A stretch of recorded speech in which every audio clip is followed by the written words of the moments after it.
Bismillahirrahmanirrahim. Syekh Abdul Muhammad Syekh Ahmad Syekh Wafat Al-Fatihah. Bismillahirrahmanirrahim. Alhamdulillahirabbil alamin. Arrahmanirrahim. Maliki yaumiddin. Iyyaka na'budu wa iyyaka nasta'in. Ihdinas siratal mustaqim. Siratal ladzina an'amta 'alaihim ghairil maghdubi 'alaihim waladdallin. Amin. Assalamualaikum warahmatullahi wabarakatuh. Waalaikumsalam. Alhamdulillahirrahmanirrahim. Wabihi mastaqina ala umuruddin wa ala alihi wa sahbihi wa sallam walhamdulillahirrahmanirrahim. Ilahi anta maksudi warjuka makbudi a'ini mahabbataka wa ma'rifataka. Yang saya hormati pengurus, yang saya hormati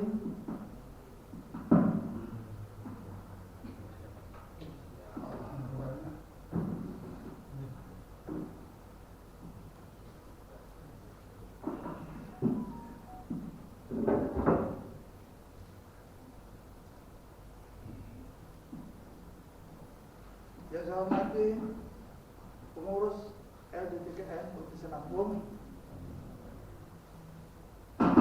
saudara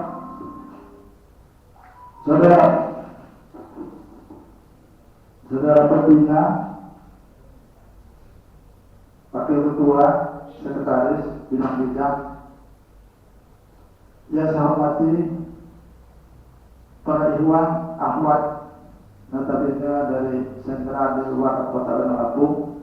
Alhamdulillah malam hari ini hadir Bapak Insinyur Haji Soekardi. Beliau adalah pembina kita sekaligus anggota DPR dari Pulau Lawan Barat. Alhamdulillah Pak Soekardi, beliau bawa rombongan, ya kan? Selamat datang. Dan kita tahu beliau ini karena banyak kesibukan, mungkin ya berhubung kesempatan malam ini untuk ikut menakdir, dan kita doakan semoga beliau ada keluangan waktu sehingga bisa ya agak rutin mengikuti menakdir di tempat kita di sini. Amin. Lalu selanjutnya para ikhwan, para ahwat yang tidak sempat saya sebutkan satu persatu. Pertama-tama, marilah kita panjatkan puji dan syukur kepada Allah SWT yang telah memberikan rahmat, taufik dan hidayahnya kepada kita sehingga kita bisa berkumpul bersama di masjid yang mulia ini dalam rangka menyelenggarakan manaqib Sultan Aulia Syekh Muhyiddin Abdul Qadir Al-Jilani. Selanjutnya beriring salam dan salawat tidak lupa kita sambung-agungkan kepada Nabi mulia, Nabi akhir zaman, Rasulullah Muhammad SAW beserta keluarganya serta pengikut-pengikutnya dari dahulu hingga sekarang dan sampai akhir zaman. Dan semoga juga syafaatnya melimpahi kita semua, khususnya ikhwan PKN Suryalaya serta seluruh kaum muslimin dan muslimat. Amin ya rabbal alamin. Selanjutnya, semoga guru mursyid kita, pengusaha Abah Anor yang telah mendahului kita, diampuni dosa-dosanya, ditinggikan derajat kemuliaan serta karomahnya demi kepentingan seluruh ikhwan, baik untuk kepentingan dunia maupun akhirat. Amin ya rabbal alamin. Semoga juga para ikhwan, ahwat, baik yang hadir pada malam hari ini ataupun yang belum sempat hadir pada malam hari ini, memperoleh kemudahan, kesuksesan baik kepentingan dunia maupun akhirat. Amin ya rabbal alamin. Bapak dan Ibu sekalian yang saya hormati, saya disebut oleh protokol akan menyampaikan ceramah. Sebenarnya saya ini kan bukan pembalik, ya kan? Tapi karena memang ada beberapa penyampaian nanti pengumuman berpegangan, ya, maka sekalian saya memberikan penyampaian atau berupa ceramah saya. Sekalipun saya bukan kembali, insya Allah saya agak pilih-pilih dikit menyampaikan ceramah ini. Kenapa demikian? Karena yang saya sampaikan ini ya bukan karangan saya, tapi kutip-kutip juga dari buku-buku Suryalaya. Ya. Yang kedua, apa yang saya sampaikan ini juga bukan hal baru yang memang sudah sering kita dengar, hanya mengulang saja. Ya kan? Yang ketiga, kenapa saya pede, percaya diri? Karena di sini banyak ustaz, banyak mubalik. Ada Pak Haji Dede, ada Pak Delayar dan sebagainya. Kalau kira-kira saya salah atau kurang pas, nanti beliau-beliau ini akan meluruskan. Nah, selanjutnya juga saya nanti tinggal membaca, karena saya nggak apa juga, namanya kan motif kan. Nah, namun demikian tentu kita perlu hikmat ya untuk mendengar apa yang saya sampaikan ini, mudah-mudahan juga menjadi pedoman ataupun bermanfaat untuk kita. Amin ya rabbal alamin. Dalam rangka penyelenggaraan manaqib Sultan Aulia Syekh Abdul Qadir Ajalani di Masjid Darul Fadli yang mulia ini, pada hari Minggu tanggal 16 Oktober 2022 bertepatan dengan tanggal 21 Ribul Awal 1444 Hijriah, saya akan menyampaikan ceramah dengan judul Bunga Rampai TGN Suryalaya. Nah, bunga rampai ini kalau orang Lampung tambah dia bunga rampai jadi tiup, jadi seruis, tapi bukan itu maksudnya, Bapak sekalian ya. Tapi maksud daripada bunga rampai ini ya, kira-kira kumpulan bahasa ya, kumpulan bahasa tentang TGN Suryalaya, ya kan? Pertama, kita bicara soal risalah Rasulullah. Nah, kita bicara soal risalah Rasulullah Nabi Muhammad SAW. Risalah adalah suatu yang diwahyukan oleh Allah SWT berupa prinsip-prinsip hidup, moral, ibadah, akidah, dan lain-lain untuk mengatur kehidupan manusia agar terwujud kebahagiaan dunia dan akhirat. Jadi risalah yang dibawakan oleh Rasulullah SAW itu banyak sekali. Namun dalam memudahkan memahaminya cukup kita kelompokkan menjadi 3. Pertama iman, kedua Islam, ketiga ihsan. Apa itu iman? Iman ini mempercakapkan atau membicarakan soal ketuhanan.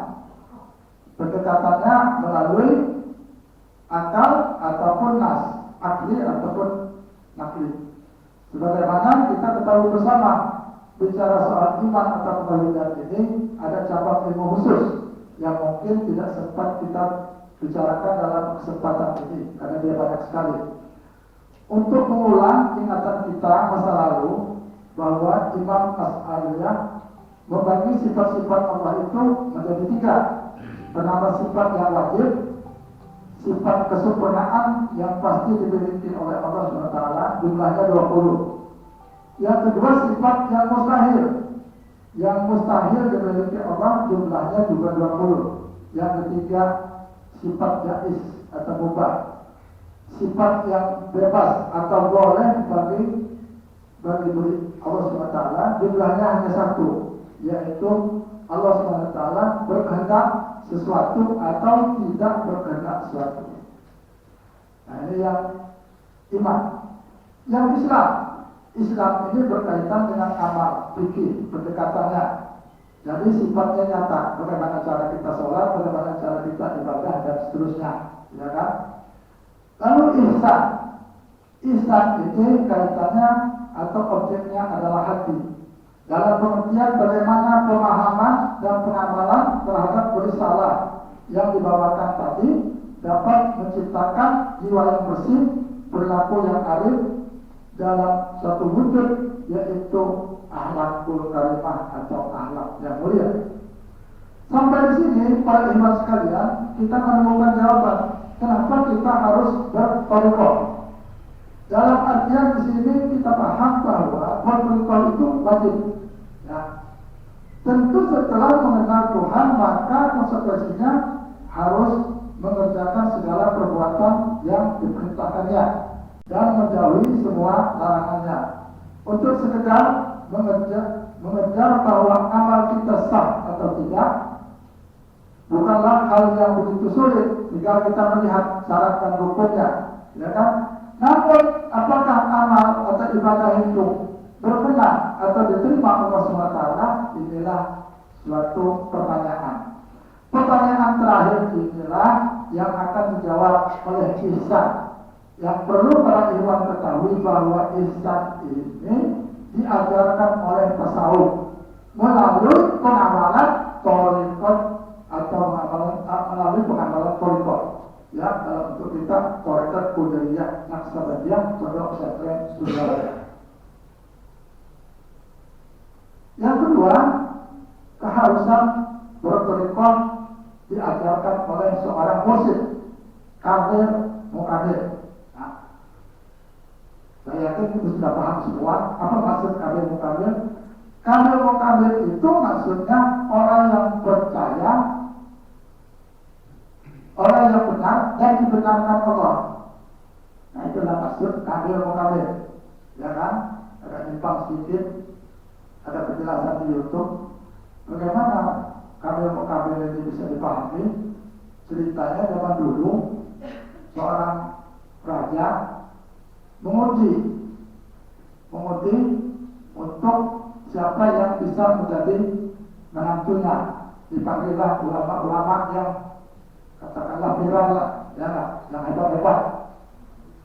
5-6 orang, jadilah satu orang ulama ini tidak berapa hebat, tapi ya termasuk orang alim juga.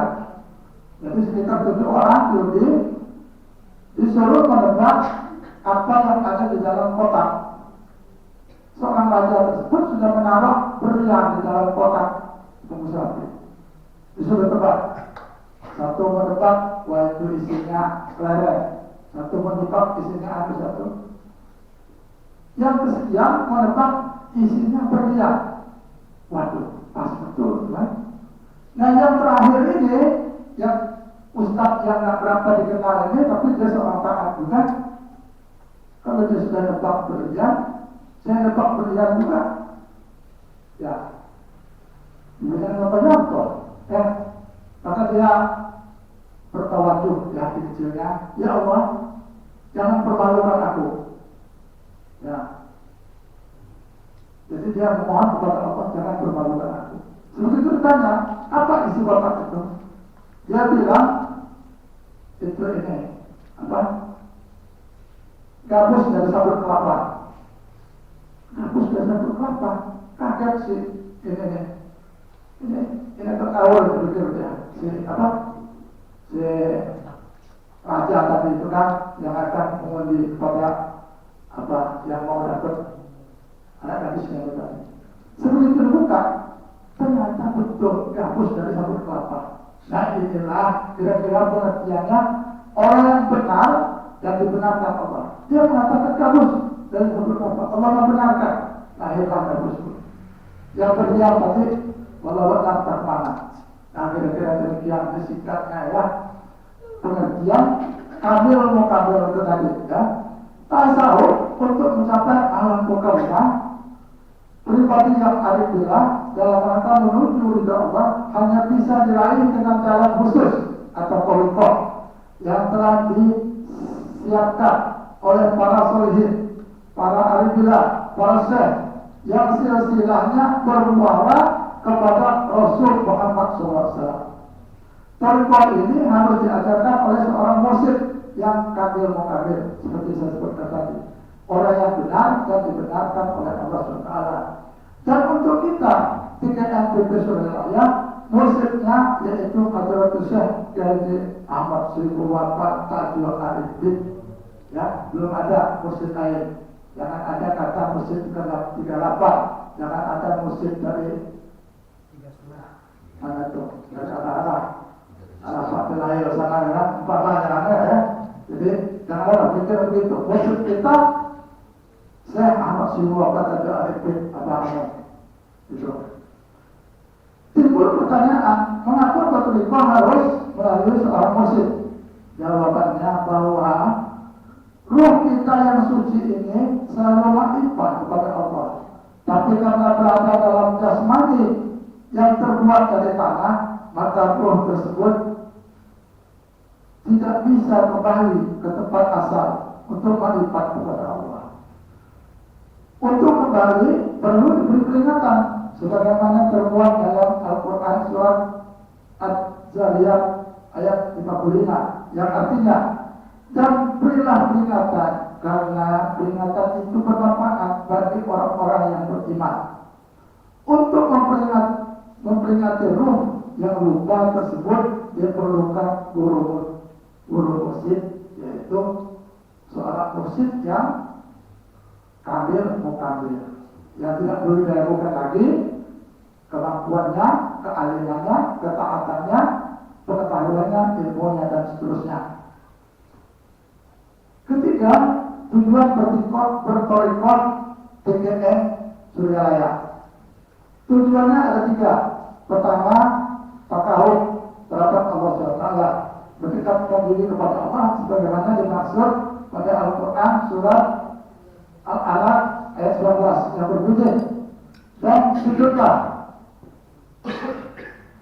dan dekatkanlah dirimu kepada Tuhan. Yang kedua, menuju jalan mardotillah, mencari keridhaan Allah, sebagaimana dimaksud pada Al-Quran surat Al-Baqarah ayat 207 yang artinya, dan di antara manusia ada yang mengorbankan dirinya karena mencari keridhaan Allah. Yang ketiga, kemahabahan dan kemakrifatan terhadap Allah SWT, sebagaimana dimaksud dalam Al-Quran surat Al-Imran ayat 31 ayat 32 yang artinya, katakanlah jika kamu benar-benar mencintai Allah, ikuti aku. Katakanlah taatilah Allah dan Rasulnya. Ketika tujuan di atas sudah terampung atau telah dikemas dalam doa ihwa yang selalu kita baca dalam setiap kesempatan, utamanya ibadah-ibadah kita sehari-hari, yaitu ilahi anta maksudi wa ridhoka matlubi atini mahabbataka wa ma'rifataka. Ya Tuhanku, ya Tuhanku, Engkaulah yang ku maksud dan keridhaanmu yang ku cari, maka limpahkanlah kepadaku rasa cinta dan makrifat kepadamu. Ini doa ikhwan. Bahkan dulu saya pernah dengar pengasah Abah Ahmad mengatakan ini boleh diajarkan walaupun dia bukan ikhwan, karena ini hadis kursi, ya kan? Firman Allah yang tidak dalam Al-Quran. Jadi kalau doa ini boleh diajarkan. Kalau misalnya kebetulan kalau kita dia belum ikhwan, kalau diajarkan, ya kan? Karena doa ini meluruskan tauhid kita, bahwa alamat itu jelas, ya kan? Hanya Allah yang bermaksud. Ketiga, keempat, amaliyah TGN BP Suryalaya. Saudara protokol, kalau misalnya waktu sudah nyampe, nggak apa-apa, sudah turun aja, kelamaan kan? Ya. Terus, nah, terus, masa dibikin lagi, nah, ya kita ini harus ini, kalau kelamaan, nah, harus juga kan?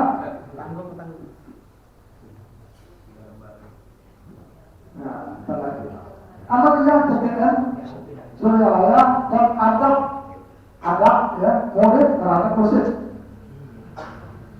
Antara lain amaliyahnya zikir yang merupakan amalan harian. Sudah tahu semua kita, ya kan?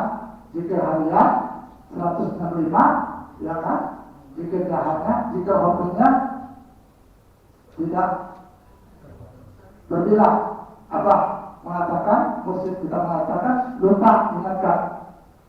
Yang kedua khotaman seminggu sekali minimal, ya, merupakan amalan mingguan. Yang ketiga manakib, merupakan amalan bulanan seperti yang kita laksanakan sekarang.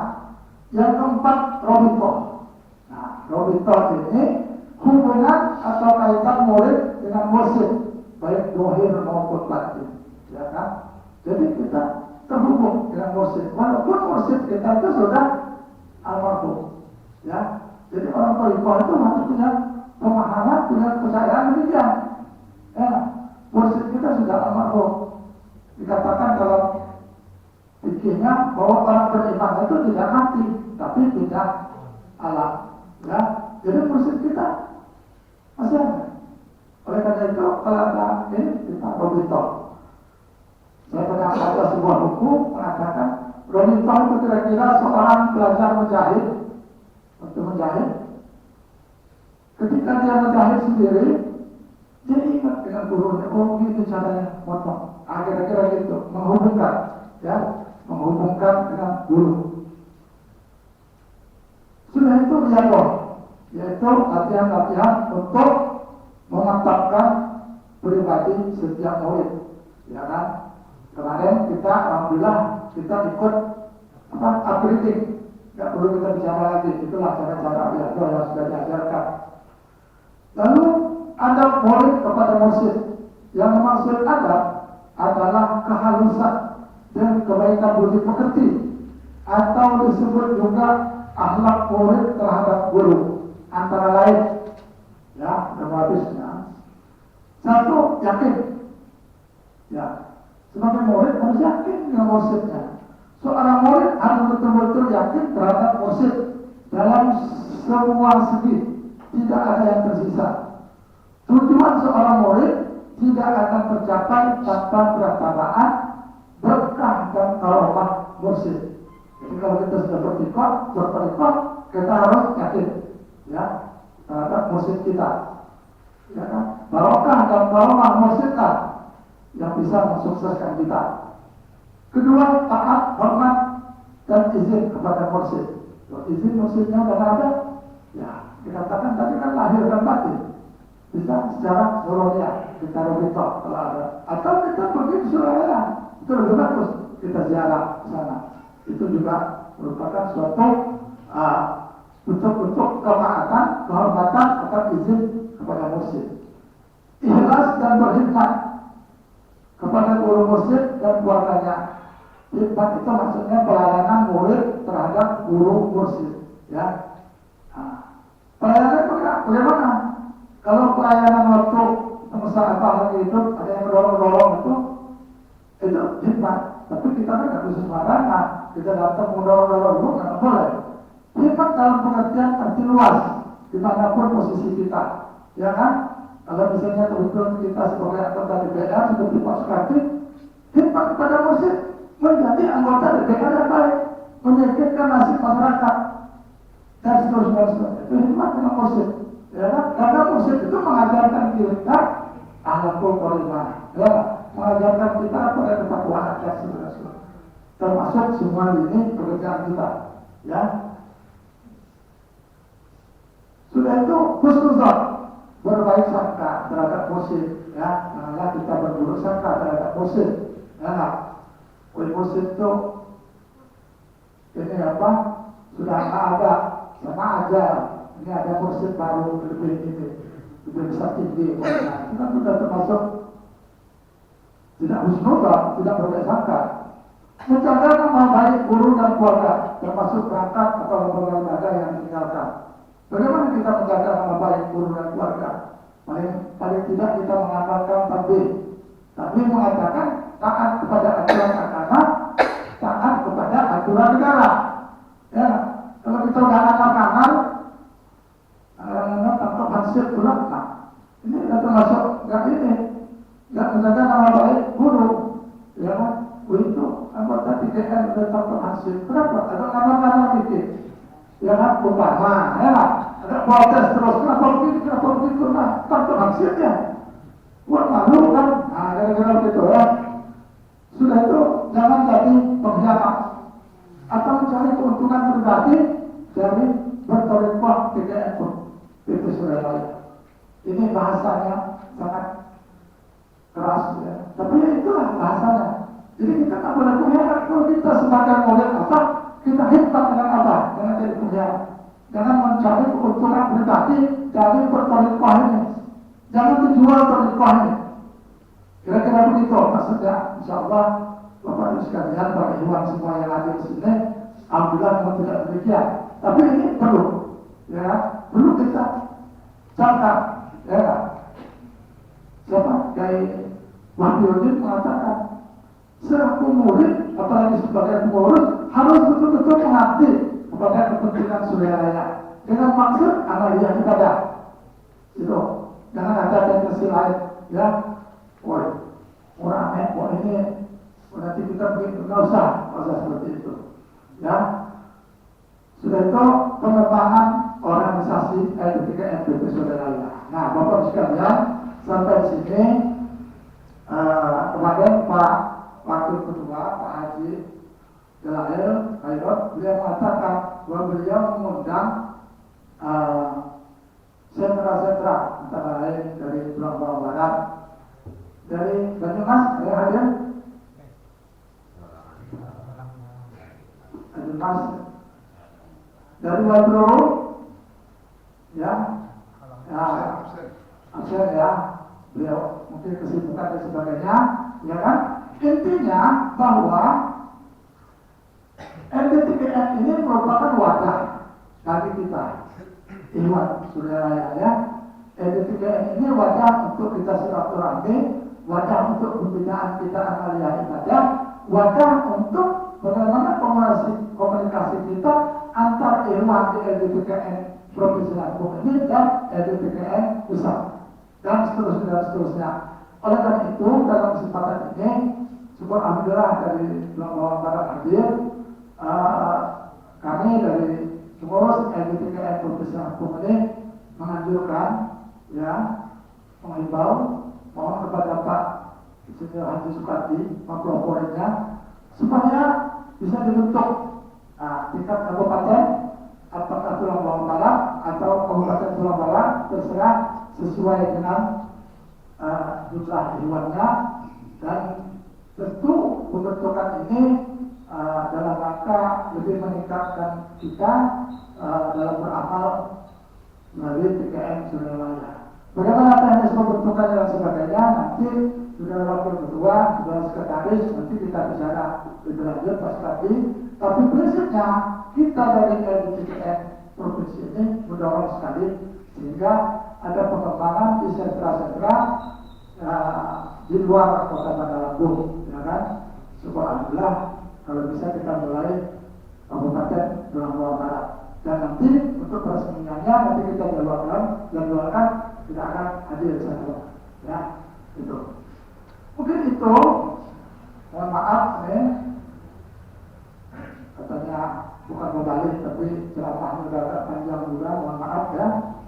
Terakhir, saya mengingatkan kembali kepada kita semua, khususnya Ikhwan se-Provinsi Lampung, tentang maklumat Mursyid Syekh Ahmad Subuh Muhammad Arifin yang terakhir kalau nggak salah, sebagaimana tertuang dalam surat Ali Imran ayat 103 yang berbunyi wa'tasimu bihablillah, ya kan? Artinya berpeganglah kamu kepada tali Allah dan janganlah bercerai. Maksudnya para ikhwan harus kompak, tidak ada perselisihan, persengketaan, apalagi permusuhan, dan semua itu dalam rangka kita takarub ilallah. Amin ya rabbal alamin. Sekian, wabillahi taufiq wal hidayah. Wassalamualaikum warahmatullahi wabarakatuh. Ada tambahan sedikit ya lupa tadi ya. Mumpung lagi di atas podium kan, ya. Jadi Bapak sekalian, khususnya yang hadir di sini, bahwa pada saat kita upgrade waktu itu, kita diminta oleh PP pusat, ya, LDTKN PP Suralaya Pusat, ya kan, dalam rangka mengamalkan, melestarikan, ya kan, tonton kemuliaan Aqsa Badriah Suralaya, kita perlu partisipasi secara nyata, per orang, per ikhwan, per bulan, ya, per ikhwan, per orang, per bulan, Rp5.000. Uang itu akan kita setor setiap bulan ke LDTKN Pusat. Tadi bendahara Pak Adi dan Adinda Arif mengatakan bahwa